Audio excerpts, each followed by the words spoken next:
amazing artwork. And speaking of all that, why don't we bring in the man himself, Mr. Lear? How are you? Dr. J, doing fine. What's going on? It's a pleasure to have you on. And, now we are actually also joined by the founder of Third Phase of Moon, Blake Cousins, and who I'm going to give the honors of the first question. Blake, welcome to the show. Thanks a lot, Dr. J, for having us right here at Third Phase of Moon. This is going to be another historic show that we're going to be putting on Third Phase of Moon Radio. And I wanted to thank John Lear for joining us right here at Third Phase. Former CIA pilot. He's broken 18 world speed records, and his dad was the inventor of the Lear jet. Wow. John Lear, let me ask you first, what got you into ufology, and how did you come across Bob Lazar? Well, I was kind of interested in ufology, but didn't pay much attention to it until 1985 when I was at a reunion of Southeast Asia pilots here in Las Vegas. And one of the guys who I knew over there in Southeast Asia was Greg Wilson, and I asked him where all he'd been, and he mentioned he'd been flying out of Bentwaters, which is a U.S. Air Force base in England, and I've been flying A-10s, and I said, oh, Bentwaters, that's supposedly where the saucer landed in the Christmas of 1980. He said, no, not supposedly, it did. He said, I didn't get to see it because I was confined to quarters, but I know the guys who did. And so I said, you mean this stuff is real? There really are saucers? He said, yeah. So that's what started me on the search, and I did a lot of driving around the western states because in those days, we didn't have the internet.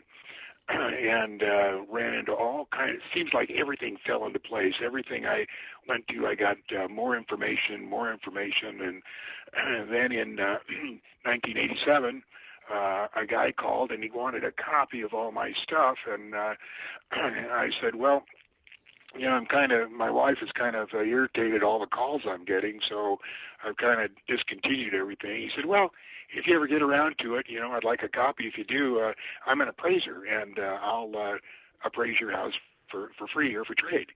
And so I said, great. So he came over, and the guy that was holding the measuring tape was his friend, Bob Lazar.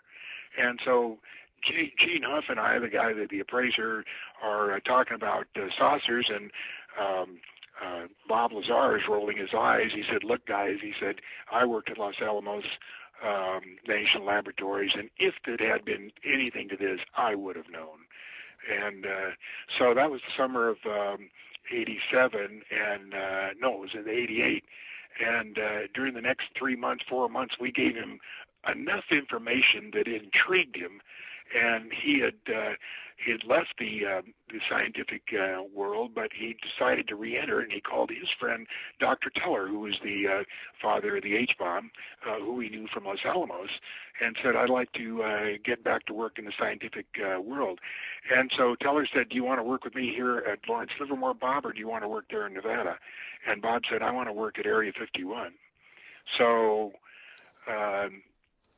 after that, Bob got 3 technical interviews, and I guess he aced them all, because the next thing I knew was on December 6th of 1988, he came to my house, and he sat down, and he always did, in the evening, and I said, what's going on? He said, I saw a disc today. I said, what? And he said, I saw a disc. And I said, theirs or ours? He said, theirs. I said, oh, my God, you went to Groom Lake? He said, yep. And I said, well, why don't you, why come over here? They followed you. I said, why don't you find out what's going on and then tell me what you found out? He said, no. He said, you've taken so much jazz over all of this flying saucer stuff that I want to tell you it's true. I touched it. I was in it, and it's real, and it is extraterrestrial. So that started the whole thing with Bob Lazar. I got a question for you. When Bob Lazar went to work at EG&G, which obviously took him from McCarran Airport to Janet Airlines to Area 51, and then the bus drove him to S4, when he was interviewed for his job, wasn't he asked about his association with you? Yeah. That was the second interview, and they said the first question was, do you know John Lear, and what is your opinion of him? And he said, I know John Lear, but I think he sticks his nose in places where it doesn't belong. And when Bob told me that, he said, what I didn't tell them was that I also like to stick my nose into places it doesn't belong. Good answer. Blake? Yeah, we just released a video about 48 minutes ago on Third Phase of Moon breaking news. And I wanted to ask you, Mr. Lear, if Bob Lazar spoke of other kinds of objects or reverse engineered flying craft alien technology, because what we just broke is 2 jetliners escorting a massive UFO over Yingling, China. I'm not sure if you're aware of this. It was breaking news. It's been out for 24 hours, and it's on Google Maps, and it's an incredible image of 2 major jetliners escorting a plasmic kind of energy kind of orb. Is there anything that Bob Lazar said besides the saucers? Was there any other kind of technology that they're using? No, he just he talked about he was given briefings, and briefings in a way of they were pamphlets, anywhere from 5 or 10 pages to 50 pages, and I guess there was about 40 or 50 of them, and he was put in a room, and he was told to read those briefings, and this was more or less to bring him up to speed about what they had uncovered up till then.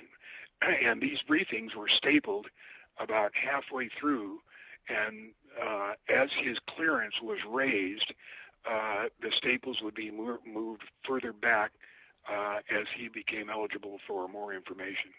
Now, isn't it true that they compartmentalize everything? And that's why I was wondering why an engineer like Bob Lazar would be given access to everything from the autopsy photographs to the fact that the ETs possibly created us, to the fact that they had 63 or 65 external corrections and so on and so forth?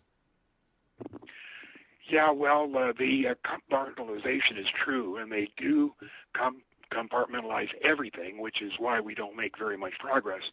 But his clearance was going to be majestic, and that's the top. So he would be aware of quite a lot, not everything, but more than anybody else below him. Bob Lazar has kind of been out of the limelight over the past decade or so. I don't really see anything new on him. There's basically old film, 60 millimeter film of him. There's nothing to present day. Where's Bob Lazar now, and why didn't he come out and speak more publicly about his work at Area 51? Because he said all he had to say, it was true. He works in Langsburg, Michigan. He has a company called UnitedNuclear.com. He distributes, sells scientific equipment to universities and schools and scientific companies all over the world, and he just stays pretty much to himself. He's told me that, when all's said and done, he wished he hadn't come out because he would like to be at the top of the information world and know a lot more. But one of the reasons that he didn't go back after he and I and a couple others were caught watching the saucers was the fact that when he got on the airplane, on the red and white 737 at McCarran to go to Groom Lake, he could remember getting on the airplane, and he could remember getting off when he came back to McCarran, but he couldn't remember anything else. So they have a mind control system that is fantastic, that you can't remember anything that you worked on.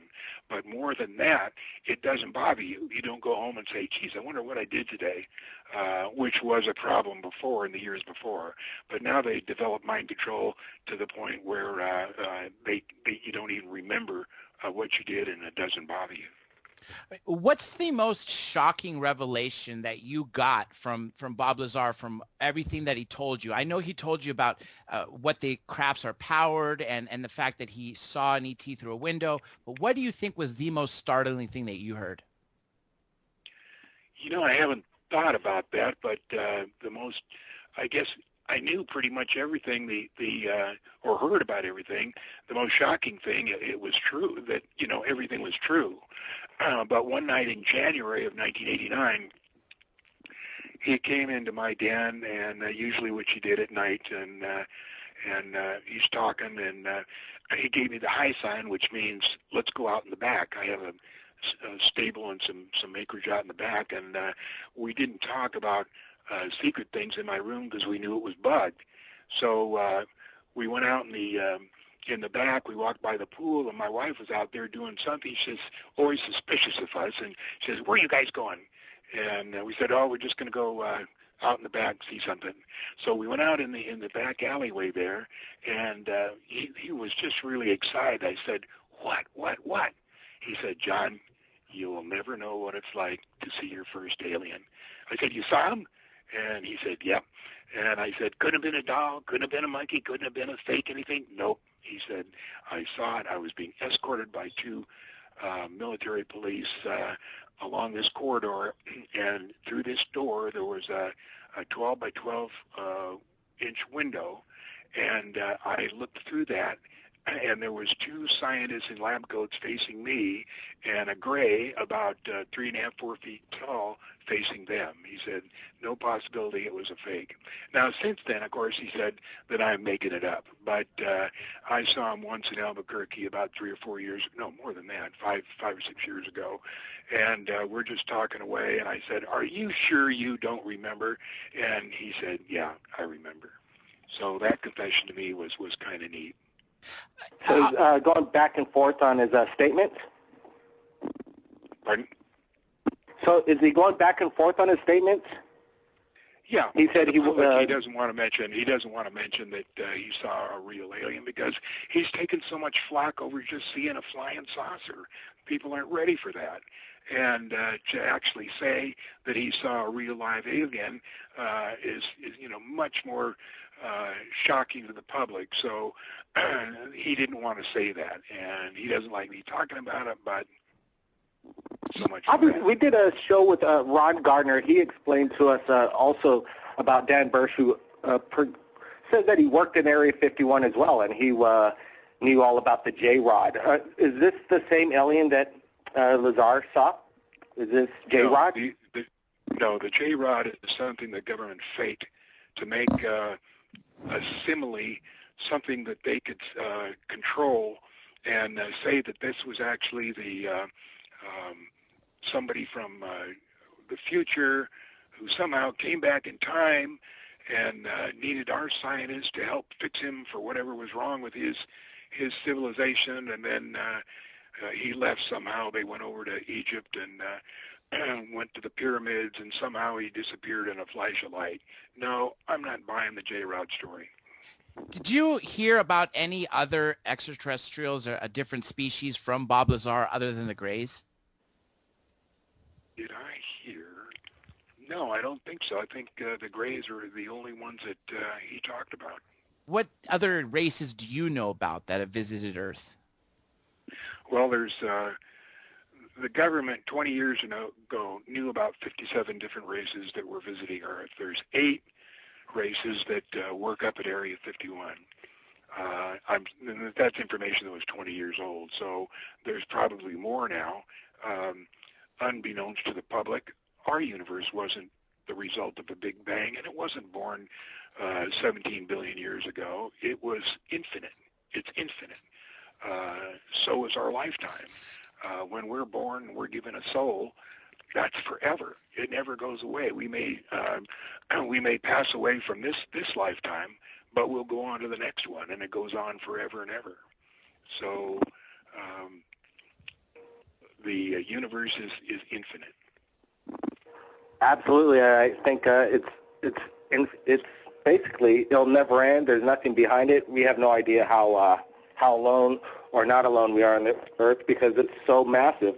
It just doesn't. It's beyond comprehension. But I wanted to ask you about you've flown over 150 aircraft, and you're certified by the Federal Aviation. You had a certificate granted from the Federal Aviation Administration.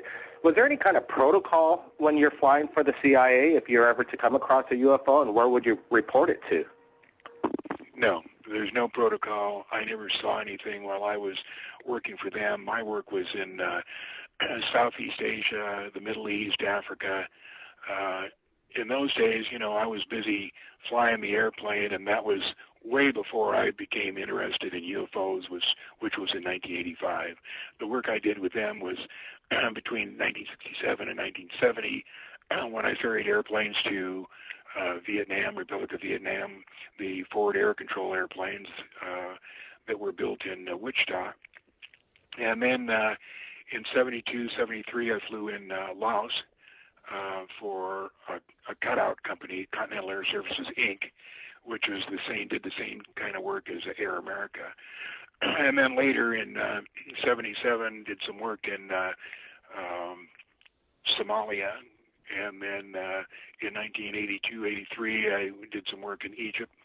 But I wasn't interested in anything, never saw anything in those days. Actually, I did see something in 1966 when I was flying a Learjet. I was descending into LA, and I saw something pass me during my descent, and it went from the left side of the airplane below me to above me and to the right side of the airplane, and it looked exactly like what they call the flying bathtub, which was the M2F2, which was, if you remember, the $6 million man.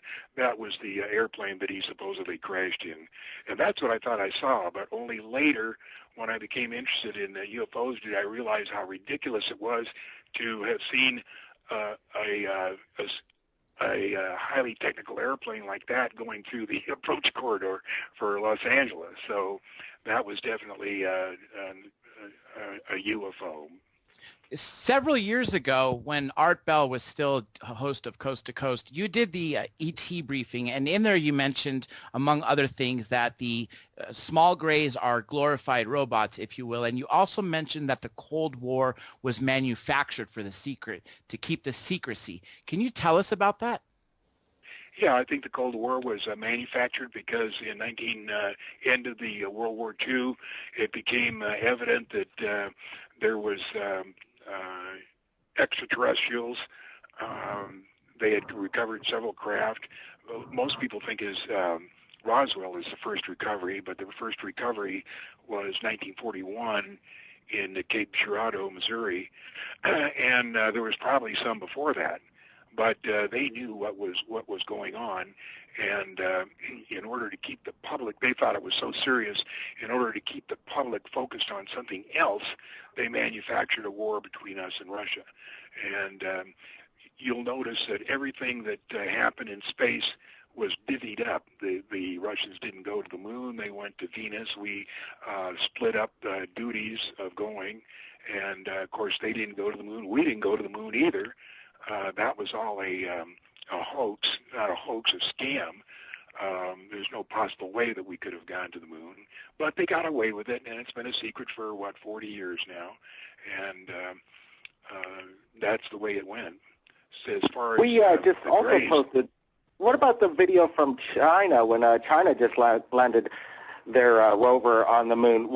Is that, you look at the ground on the surface, it's like dark dirt, like regular dirt right here on Earth, and that looks real. And then the NASA videos, they come out, it almost looks like a Hollywood stage. Did China make it to the moon? I doubt it, because what China is using is old NASA pictures, and they don't have any new pictures of their own, and also they aren't in any format. They're just they're kind of split diagonal photos that looks like they were cut from something else. So yeah, we couldn't have gone there. We're coming to our first break in a couple minutes, but we still got a couple minutes. I wanted to ask you about Venus. I know you said that it's supposed to, apparently the NASA tells us that the temperature is too hot for any life, but you mentioned that the parachute didn't melt, so therefore it's lying. Can you elaborate on that? Yeah, we're told that the temperature of a planet is directly proportional to the distance from the sun. That's not true. The sun emits an electromagnetic wave, and the atmosphere of each planet is what modifies that wave to regulate the temperature on the surface of the planet. For instance, Mercury is very close to the sun, and we're told it's hot enough to melt lead. It's not. It's the same temperature as Earth. We're told that Pluto is so far away that you could You could have icebergs there and nothing else, but that's not true. It has the same temperature of Earth because the temperature of the planet is modified by the atmosphere, modifying the electromagnetic wave that comes from the sun. We're just putting out more videos today, as a matter of fact, about Mars and the curiosity of anomalies captured within the photographs in this billion-pixel NASA montage that they put out. And they're putting out, it looks like there's a bird flying on Mars. We don't know what's going on, but it's very suspicious. We just posted that video up just a few minutes ago.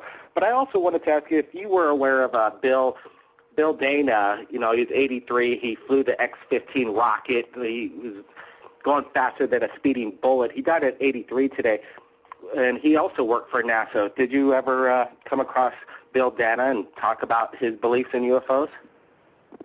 No, I sure didn't. I didn't have a chance to get with any of the astronauts. I've heard what they've had to say, but of course this mind control thing is why the astronauts are so sure that they went to the moon. And I don't know how the mind control works, but it works very, very well. They really believe they went there, but there's no possibility they did. First of all, the gravity on the moon is not 1/6 of Earth. It's 70% of Earth. And if it was 70%, there's no way we could add enough fuel to go to the moon, take off, and come back. The civilization on the moon numbers 250 million people, just like us, but they're not from Earth. They're from someplace else. Everybody stay tuned. We'll be right back with John Lear and Jeremy Corbell in a couple of short minutes. Back with filmmaker and director Jeremy Kenyon Lockyer Corbell, and of course, who's making the movie on John Lear, Immaculate Deception. Right before we went to break, a caller said that, talking about the moon, several of the guests we've had in the past have said that they believe we went to the moon, and when we got there, that ETs scared us off, and when they saw discs on there and bases on there. What do you know about that? That's a cover story that NASA released. They want to make us for sure believe that we went to the moon because it was, it's supposed to be a technological achievement. And that we were able to do that, but we weren't. There's too much radiation around the Earth. There's a gravity on the moon. It's 70% that of Earth's. There's an atmosphere there, a breathable atmosphere. There's all kinds of things that would tell somebody that we weren't able to make it. For the people who are really interested, I tell them to pick up a book written by Perry Spalter. That's S-P-O-L-T-E-R, Perry Spalter. And the book is called The Gravitational Force of the Sun. And it completely debunks Newton's universal gravitational force and explains what it really is. And the gravitational force has nothing to do with the density or size of matter. It has to do with the distance from the sun and the area swept going around the sun. And this is Kepler's third law.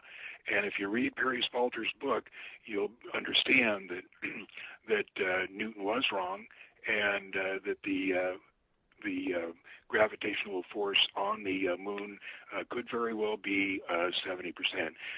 Perry worked for me doing the mathematics without using Newton's law, using the Boolean law of inverse square. And she says that based using the three planets, or the three objects, the Earth, the Moon, and the Sun, that the gravitational force when Apollo 11 landed on July 20th, 1969, was 68% that of Earth. So I want to make it clear that Perry Spalter doesn't believe me that that 68% is good for the entire surface of the moon. She doesn't believe that, but I do. And I get my information from Howard Menger. Howard Menger went to the moon in 1956. He wrote a book about it and told about being picked up around Los Angeles somewhere and being taken for 2 weeks that he spent on the moon. He says that the daytime color of the sky is a saffron yellow, and I have that saffron yellow on the some of the moon pictures I have on Pegasus Research Consortium and also the livingmoon.com. Jose Escamilla has been working on the moon and been there. He's hooked up with a guy, I forgot his name, but he has a Celestron telescope, and obviously you can see atmosphere, different colors of the moon, and it's not gray by any means.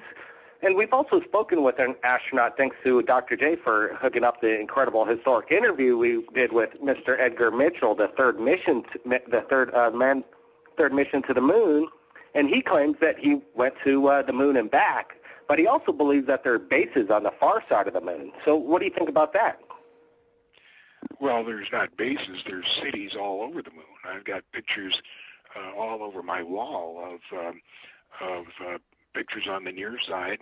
There's a city plainly visible 125 miles northwest of Copernicus.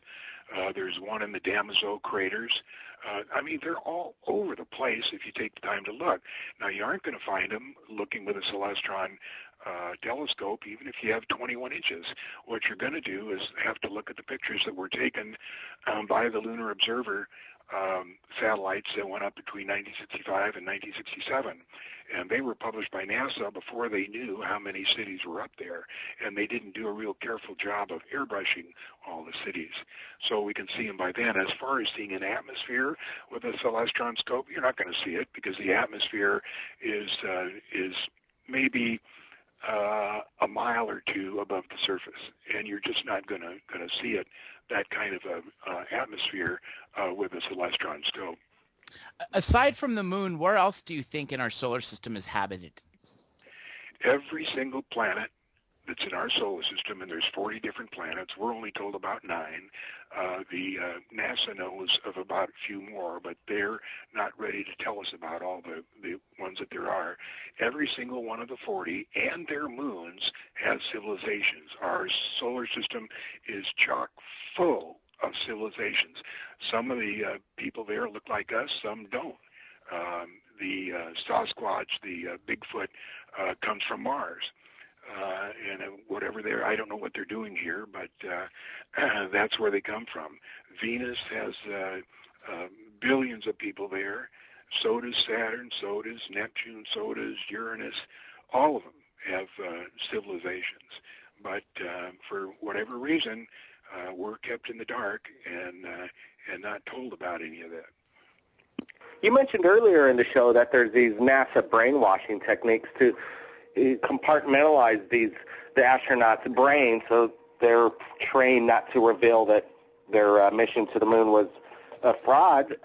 Do you know how they go about some of these techniques? What are these ways of doing to programming? How does this programming work? Well, it came from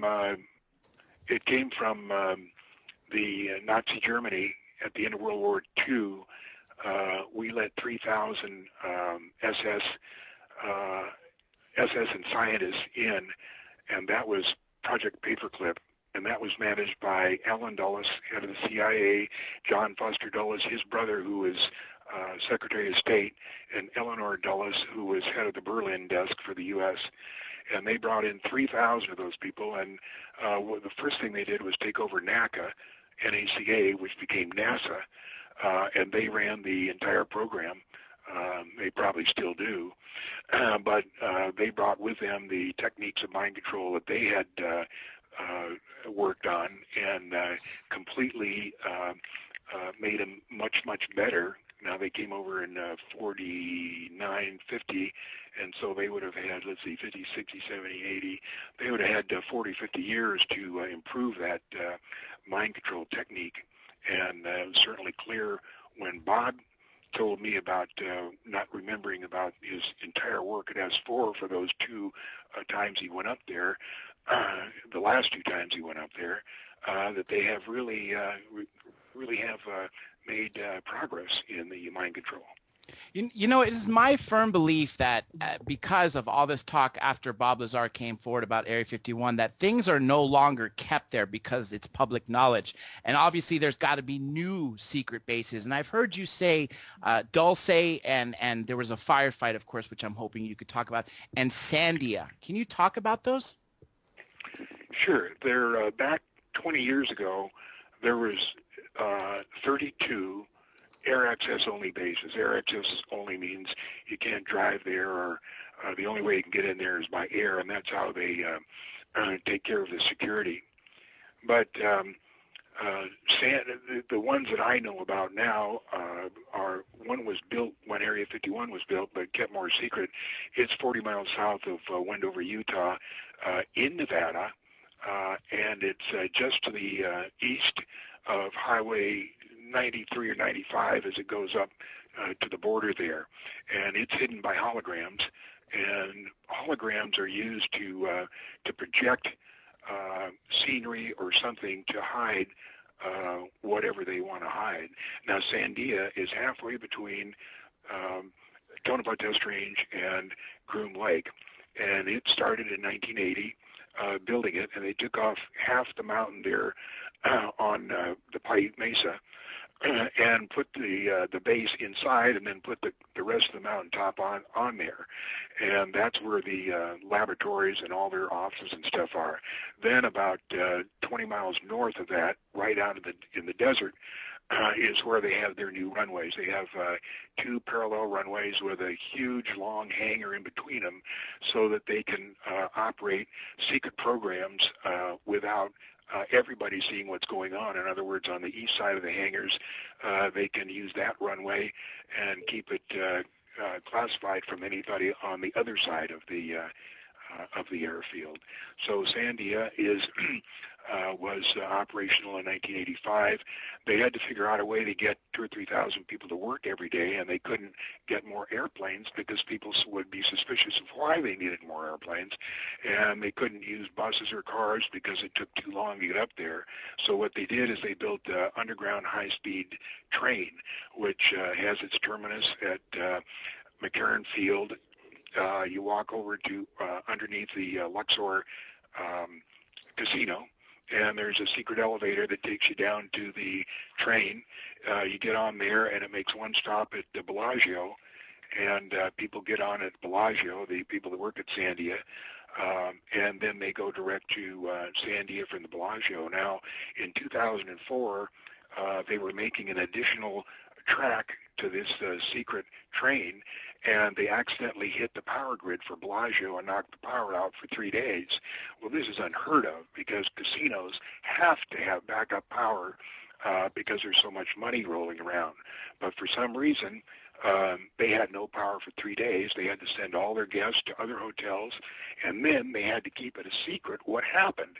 They had to make accidental disclosure forms for all the people from Nevada Energy to help work on it, because of course Nevada Energy wouldn't have known anything about this, but they would have had to be there to help repair the system because they hit the main grid, power grid for Bellagio.